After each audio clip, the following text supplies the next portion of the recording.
नमस्कार दोस्तों, जीवी सिंह कॉन्सेप्ट कुछ अलग में आपका स्वागत है। दोस्तों, जैसा कि हम साइंस सीरीज में रिफ्लेक्शन ऑफ लाइट को समझ चुके थे, उसके बारे में जो जो बातें थी वो हमने सीख ली थी। जो रिफ्लेक्शन था वो लाइट का एक तरीके का एक फिनोमेना था, एक कैरेक्टरिस्टिक्स थी, एक गुण था कि लाइट एक रिफ्लेक्शन भी करती है। तो इसी तरीके से दोस्तों लाइट का एक और फिनोमेना है जिसको हम रिफ्रैक्शन ऑफ लाइट बोलते हैं या अपवर्तन यानी प्रकाश का अपवर्तन। दोस्तों आज उसी को समझने जा रहे हैं। बिना किसी देरी किए हुए आओ अपना टॉपिक क्या करते हैं, शुरू करते हैं दोस्तों। तो दोस्तों जो रिफ्रैक्शन ऑफ लाइट होता है या प्रकाश का अपवर्तन होता है, उसको ये समझिए कि वो तब होता है जब लाइट जो है वो दो अलग अलग माध्यमों में, दो अलग अलग मीडियम्स में ट्रेवल करती है। Two different mediums.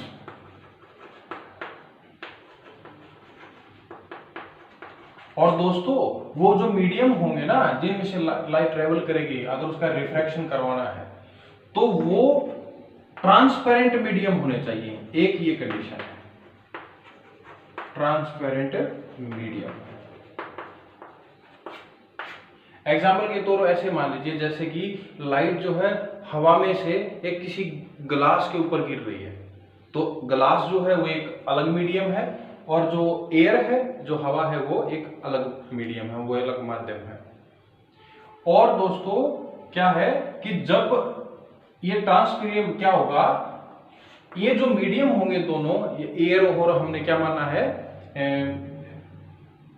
जो ट्रांसपेरेंट मीडियम होंगे दोस्तों, जैसे कि एयर है या फिर जो ग्लास है, जो हमने अलग अलग दो मीडियम माने हैं, तो उनके अंदर दोस्तों एक बात ही होती है कि स्पीड ऑफ लाइट जो होती है दोस्तों वो चेंज होती है। जब भी कोई लाइट है वो एक माध्यम से दूसरे माध्यम में जाएगी तो उसकी जो स्पीड होती है वो कम होती है। ये बात समझ में आनी चाहिए आपको। और जो ये स्पीड कम हो रही है ना, जिसमें जितनी ज्यादा कम होगी दोस्तों, जितनी ज्यादा कम होगी, इसका मतलब ये समझिए दोस्तों कि मान लो यहां पर पानी है, वाटर है, और यहां पर एयर है, तो जब लाइट एयर में से आएगी और किस में जाएगी दोस्तों, वाटर के अंदर जाएगी, तो एयर के अंदर उसकी स्पीड ज्यादा होगी और वाटर के अंदर क्या होगी, कम होगी। आप अपने खुद से एग्जांपल लेके मानिए चलिए, जैसा कि आप हवा में ऐसे ही रोड पे दौड़ते हैं तो उस समय आपकी स्पीड ज्यादा होती है। अगर उसी केस में मैं आपको बोलूं कि आप पानी में दौड़िए तो पानी में आपकी स्पीड क्या हो जाएगी दोस्तों, कम हो जाएगी। तो इसी तरीके से जो लाइट है उसकी एक, ये जैसे कि एयर है वो एक मीडियम है और वाटर है वो भी कैसा है दोस्तों, एक मीडियम है, और दोनों ही कैसे मीडियम है, ट्रांसपेरेंट मीडियम है। तो इस तरीके के जब ट्रांसपेरेंट मीडियम से जाएगी तो उसकी स्पीड ऑफ लाइट क्या होती है, वो चेंज हो जाती है। और एक चीज और होती है जिसको हम क्या बोलते हैं, रिफ्रैक्शन ऑफ लाइट। तो उस जो जिस दिशा में, जो दोस्तों जिस डायरेक्शन में लाइट जा रही थी ना, तो जब वो एक मीडियम से दूसरे मीडियम में जाती है तो उसकी डायरेक्शन जो होती है वो डेविएट हो जाती है, विचलित हो जाती है, या कह लो चेंज हो जाती है, थोड़ी सी मुड़ जाती है दोस्तों। ऐसा समझिए इसको एग्जांपल से, जिस तरीके से आप कभी स्टेशन पे ट्रेन को देखते हैं तो वो जिस पटरी पे होती है तो आगे चल करके वो दूसरी पटरी पे जाने के लिए क्या हो जाती है, डेविएट करती है। इसी तरीके से जो लाइट है वो एक मीडियम से जब दूसरे मीडियम में जाती है तो उसकी स्पीड ऑफ लाइट भी चेंज होती है और वो अपनी डायरेक्शन को क्या कर लेती है, चेंज कर लेती है। अब वो चेंज कैसे करेगी, उस चेंज करने के दो होते हैं दोस्तों, दो तरीके होते हैं। एक तरीका क्या है दोस्तों, ध्यान से समझिए, जिसमें स्पीड ऑफ लाइट ज्यादा होती है दोस्तों उसमें हम बोलेंगे उसको रेयरर मीडियम है दोस्तों, रेयरर मीडियम, ध्यान से समझिए, जिसमें लाइट की जो स्पीड है वो ज्यादा होगी उसको हम रेयरर मीडियम बोलेंगे। और जो जिस माध्यम में या जिस मीडियम में हमारी लाइट स्पीड ऑफ लाइट क्या होती है, कम होती है, उसमें उसको हम डेंसर मीडियम बोलते हैं, डेंसर मीडियम। अब ये देखिए कि दो ही हो सकते हैं, दो ही तरीके हो सकते हैं। जैसे कि एयर यहां पर कैसा है, रेयरर मीडियम है, किसके कंपैरिजन में, वाटर के कंपैरिजन में। तो ऐसा समझ लीजिए कि एयर जो है दोस्तों वो तो कैसा है, रेयरर मीडियम है, और जो वाटर है वो कैसा है दोस्तों, डेंसर मीडियम है। तो अब देखो लाइट को तो हम अपने हिसाब से अगर चाहें तो उसको गुजार सकते हैं। वो कैसे, हम ऐसा भी कर सकते हैं कि वाटर से लाइट को कहां भेजें, हवा के अंदर भेजें। ऐसा भी कर सकते हैं कि हवा से जो लाइट है वो किसके अंदर आए, वाटर के अंदर आए। तो दो तरीके हुए। तो इन दोनों ही तरीकों में जो लाइट होती है दोस्तों वो अलग अलग क्या करती है, डेविएट करती है, उसकी डायरेक्शन जो है किसी में ज्यादा मुड़ जाएगी, किसी में क्या करेगी, कम मुड़ जाएगी। तो इस चीज को समझने के लिए आओ दोस्तों हम थोड़ा सा डायग्राम के क्या है, डायग्राम की मदद से उस पूरे फिनोमिना को, इस चीज को समझते हैं दोस्तों। आइए समझते हैं। देखिए दोस्तों, जैसे कि हमने ये मान लिया कि ये जो निचले वाला हिस्सा है इधर, ये हमारा ग्लास है, ग्लास मीडियम है। कैसा है दोस्तों, ग्लास मीडियम यानी कांच। और ऊपर वाला मान लीजिए हमारा कैसा है दोस्तों, एयर मीडियम है। तो दो माध्यम हो गए। अब देखिए एयर के अंदर लाइट की स्पीड क्या होगी, ज्यादा होगी। अगर ये ज्यादा होगी तो हम इसको कैसा मीडियम बोलेंगे दोस्तों, रेयरर मीडियम बोलेंगे। ग्लास क्या है, डेंसर मीडियम हो जाएगा। अगर इनको हम आप हिंदी में बात करें तो इसको दोस्तों विरल माध्यम बोलते हैं, विरल माध्यम, और इसको बोलते हैं सघन माध्यम। अब देखिए कि जब ये जो आपको देखो एयर वाली माध्यम को जो है, मीडियम को, और ग्लास वाले को, क्या ये जो लाइन आपको दिखाई दे रही है, क्या इसी को आप ये बोलोगे कि बाउंड्री है, कि इस बाउंड्री के इस बाउंड्री से ही तो पता करेंगे ना इस साइड क्या है ग्लास और उस साइड क्या है एयर मीडियम है। तो जो ये लाइन होती है, जो बाउंड्री होती है दोस्तों, उस बाउंड्री को हम इंटरफेस बोलते हैं। इंटरफेस, दो मीडियम के बीच की बाउंड्री, उसको क्या बोलते हैं दोस्तों, इंटरफेस। और इस इंटरफेस से ही एक लाइट जो है अपनी डायरेक्शन को क्या करती है, चेंज करती है, जब वो एक माध्यम से एक दूसरे माध्यम में जाती है। अब देखिए मैंने आपको बताया था कि इस डायग्राम के थ्रू हम जब समझते हैं तो उसमें हम ये बात ध्यान रखते हैं कि भाई जो हम पूरी लाइट को ना मान कर किसको समझते हैं, रे ऑफ लाइट को, रे ऑफ लाइट को। तो देखिए दोस्तों रे का हम स्टडी करेंगे। मान लो यहां पर ये एक लाइट की रे आती है, इसको बोलेंगे हम रे ऑफ इंसिडेंस। बिल्कुल जैसे आपने रिफ्लेक्शन में पढ़ा था कुछ वैसा ही थोड़ा थोड़ा सा आपकी टर्म्स जो है इस्तेमाल हो रही हैं। जो लाइट आप क्या कर रहे हैं, गिरा रहे हैं, ये होगी आपकी रे ऑफ इंसिडेंस या इंसिडेंट रे, ये भी बोल सकते हैं। जिस पॉइंट पे टकराई है दोस्तों, जिस पॉइंट पे टकराई है, इसको बोलेंगे point of incidence, point of incidence दोस्तों। और यहां से देखिए ट्रांसपेरेंट मीडियम है, ट्रांसपेरेंट मीडियम है तो लाइट जो है इस गिलास के अंदर से क्या, इस गिलास के अंदर से क्या है, पार हो जाएगी। तो लेकिन वो जब पार हो जाएगी ना दोस्तों, तो इसकी जो डायरेक्शन थी वो बिल्कुल ऐसी स्ट्रेट होनी चाहिए थी, ऐसे जानी चाहिए थी ना भाई, अगर ये मीडियम नहीं होता तो। लेकिन दोस्तों एक बार इसको समझने के लिए आप ऐसा समझें कि जो ये पॉइंट ऑफ इंसिडेंस है, इसी मीडियम के ऊपर आप एक क्या मान लीजिए, जिस तरीके से आपने रिफ्लेक्शन में माना था, एक नॉर्मल मान लीजिए इस तरीके से। कैसा है, नॉर्मल। अब 90 डिग्री होना चाहिए, क्या होता है 90 डिग्री दोस्तों, ठीक है। तो पूरा का पूरा ये 90 है, ये भी 90 है, बिल्कुल परपेंडिकुलर है। लेकिन ये इमेजिनरी लाइन होती है, वास्तव में हम ऐसा नहीं होती है, वैसा समझने के लिए हम इसको मान के चल रहे हैं। तो दोस्तों मैंने आपको बताया, ये आपका क्या हो गया, नॉर्मल हो गया, जिसको आप अभिलंब बोलते हैं, अभिलंब। रे ऑफ इंसिडेंस को क्या बोलते हैं, आपतन किरण या आपतित किरण। अब देखिए दोस्तों, जब लाइट एक रेयरर मीडियम से डेंसर मीडियम में जाएगी, एक विरल माध्यम से सघन माध्यम में जाएगी, तो उस समय दोस्तों जो वो ये जो रे आई थी, इसकी डायरेक्शन ऐसी सीधी होनी चाहिए थी।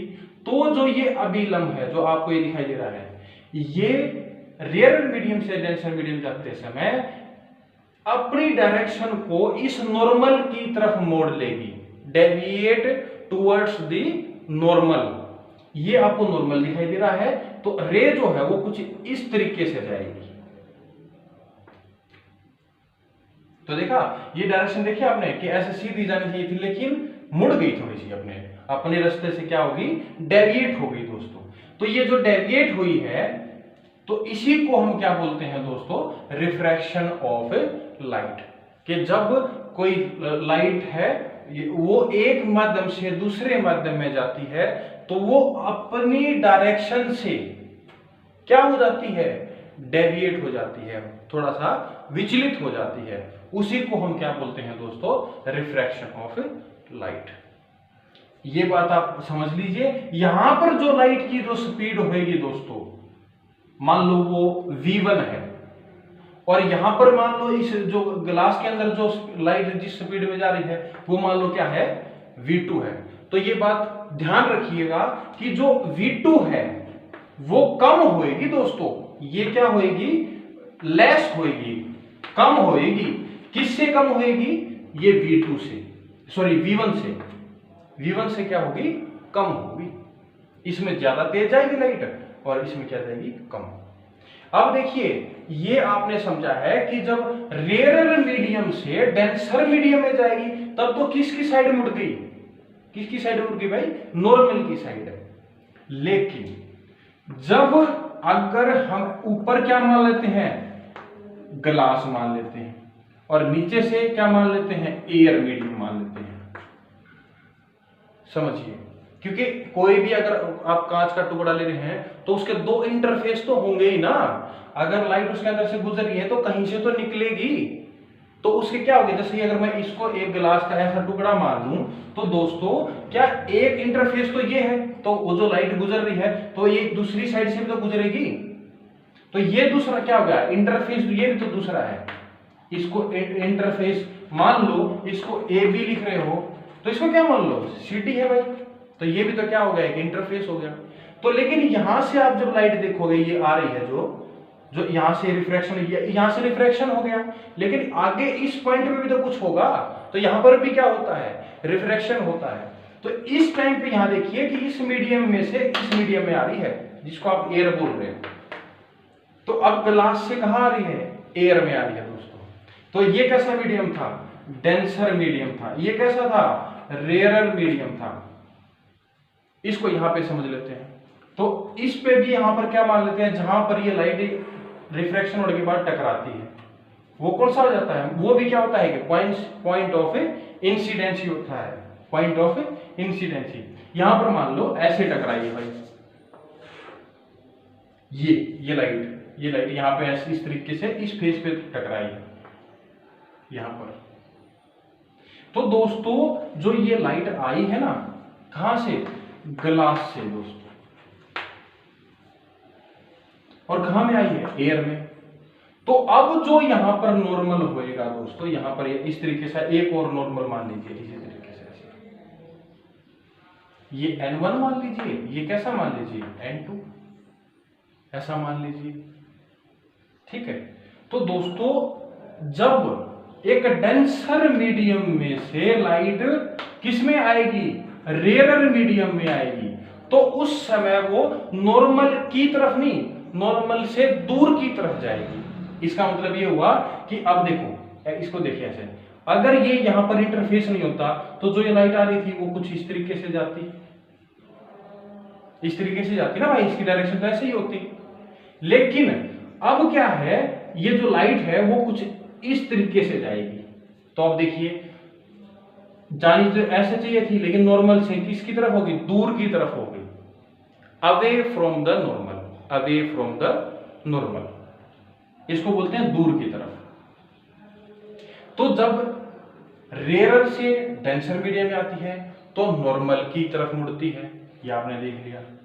जब ये यहां किसकी तरफ, कहां से आई है, डेंसर मीडियम से कहां आई है, रेयर मीडियम में आई है, तो ये यहां से क्या हो जाती है दोस्तों, away from the normal, normal जो है उससे दूर की तरफ जाती है, डायरेक्शन थोड़ी सी ज्यादा दूर कर लेगी नॉर्मल से। और जब रेयर से किस में आएगी, डेंसर मीडियम में, तो किसकी तरफ ज्यादा जाएगी, ठीक है, वो नॉर्मल की तरफ जाएगी।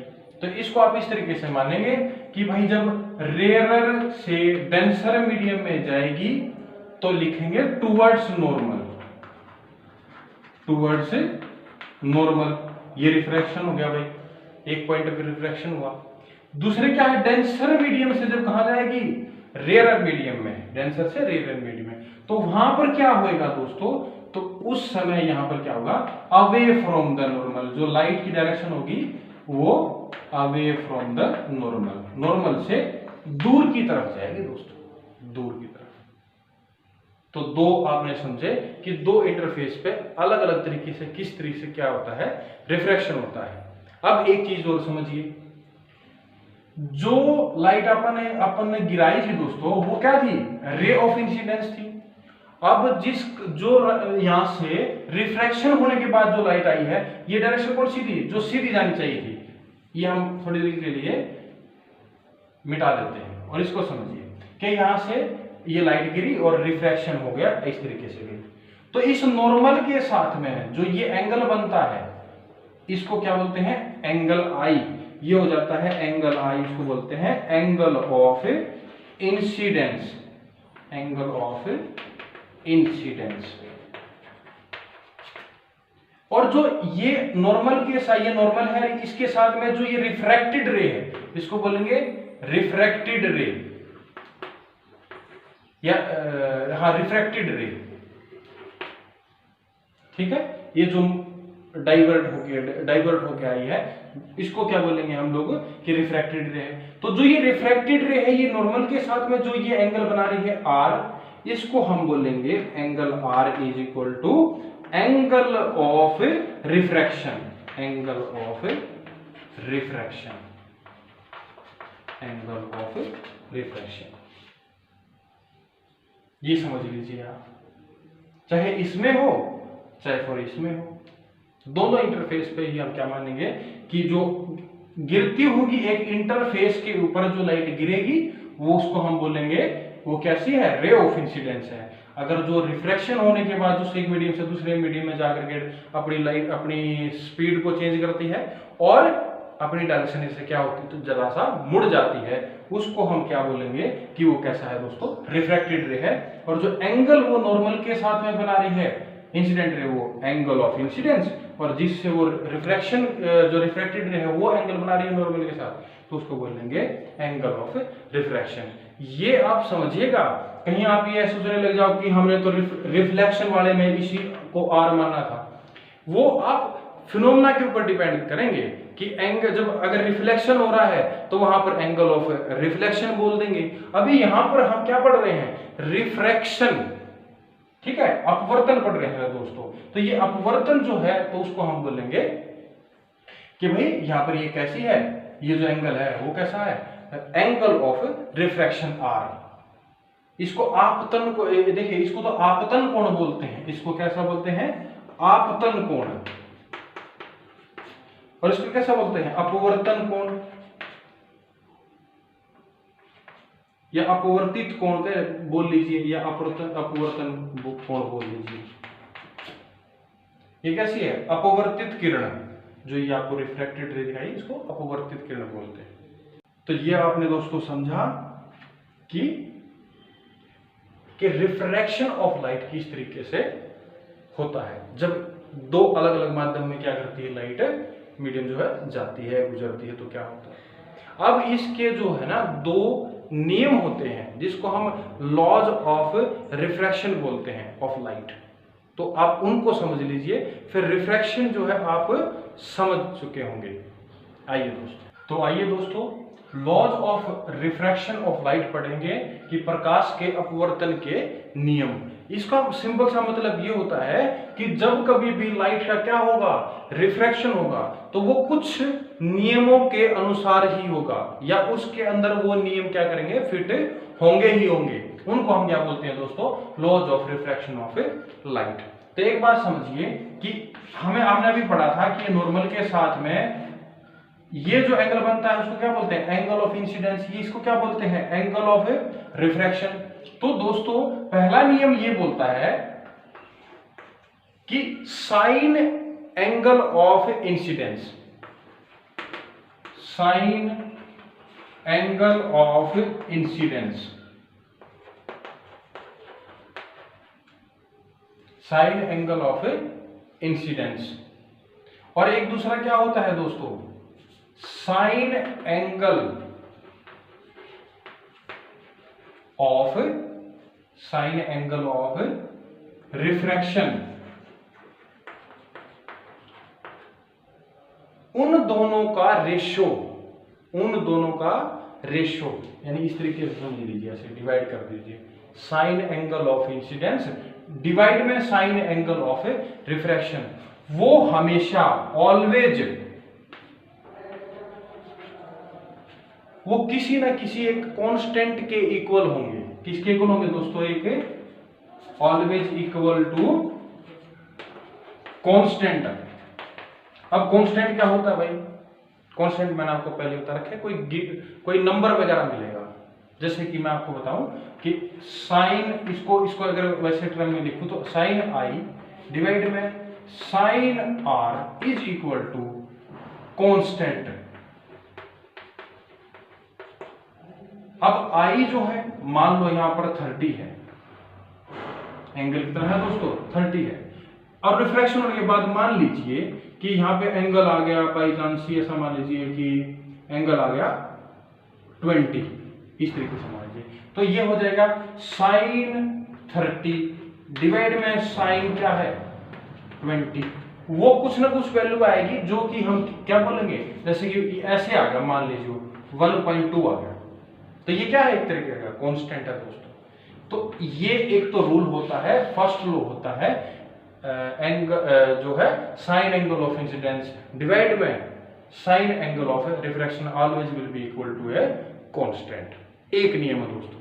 दूसरा नियम क्या बोलता है, दूसरा नियम बिल्कुल वैसा ही है जैसा कि रिफ्लेक्शन में होता था, बस एक चीज चेंजमेंट है। ये क्या बोलता है दूसरा नियम, ये बोलता है दोस्तों कि जो रे ऑफ इंसिडेंस है और नॉर्मल है और रे ऑफ रिफ्रैक्शन या रिफ्रैक्टेड रे है, जो दोस्तों रिफ्रैक्टेड रे है, must be in same plane, must be in same plane. कुछ बिल्कुल रिफ्लेक्शन की तरह ही समझ है ना दूसरा नियम, जैसे कि वहां पर तो सिर्फ क्या था, यहां रिफ्रैक्शन की जगह क्या कर देते थे, रिफ्लेक्शन के जो हमारी रे ऑफ रिफ्रैक्शन है वो क्या करेंगे दोस्तों, must be in the same plane. Simple सा मतलब ये समझिए, जैसे कि मेरे हाथ में ये डस्टर है, तो अगर हम दोस्तों ये एयर मीडियम है, ऐसा मान लीजिए इस तरीके से है, यहां से एक लाइट गिर रही है, तो ये गिरी और रिफ्लेक्शन होने के बाद यहीं से निकलेगी, तो जो ये प्लेन है ऐसा बोर्ड की तरीके से समझिए, तो वो कि उस ये जो इंसिडेंट रे है और रिफ्रैक्टेड रे है दो, और एक ये नॉर्मल है, ये क्या होने चाहिए, एक ही प्लेन में होने चाहिए। प्लेन के बारे में पहले क्लास में बता दिया था।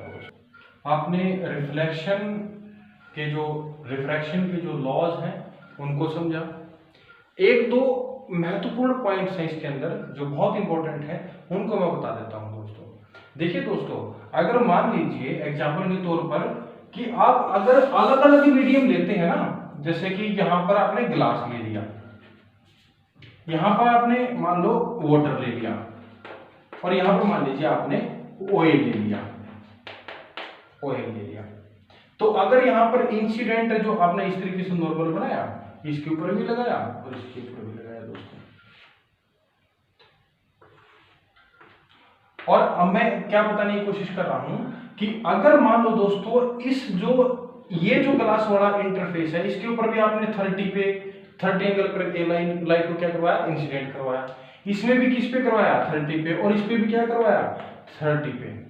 तो दोस्तों जो यहां से ग्लास के थ्रू और वाटर के थ्रू और ऑयल के थ्रू जो रिफ्रैक्शन होगा ना, तो जो एंगल जो बनेगा ना वो तीनों में अलग अलग बनेगा।